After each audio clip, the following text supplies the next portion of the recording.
It's Women History Month, and we gonna keep it black. Now that we know about Claudette Colvin, it's time to get to know another lesser-known face. Her refusal to give up her seat in 1944 laid the foundation for the Journey of Reconciliation movement, which was a precursor to the 1961 Freedom Rides.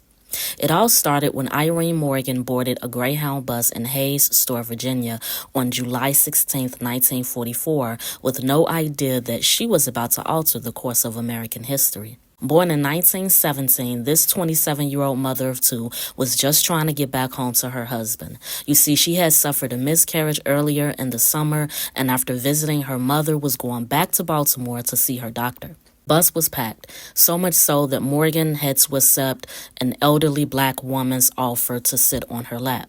Eventually, Morgan found a seat of her own 3 rows from the back, where she found herself sitting directly in front of a white couple.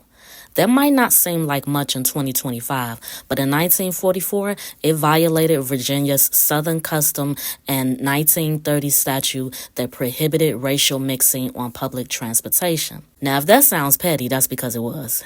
Still, Morgan didn't think anything of it because she was not sitting next to the couple, but across from them. When more whites got on the crowded bus, the driver demanded Irene and another black woman with a baby to give up their seats to them.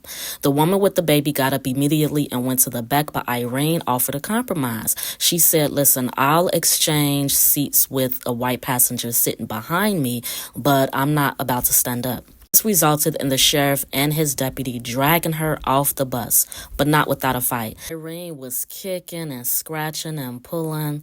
She said, quote, "He touched me. That's when I kicked him in a very bad place.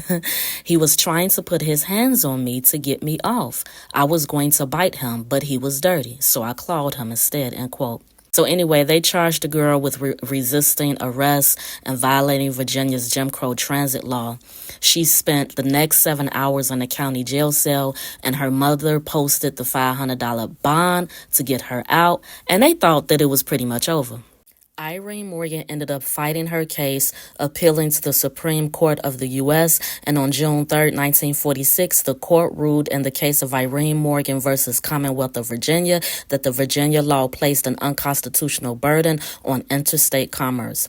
Irene Morgan went on to live her life. She lived in New York, where she ran a child care center. She also graduated from St. John's University in 1985 and received a master's degree from Queens College in 1990. She lived until 2007.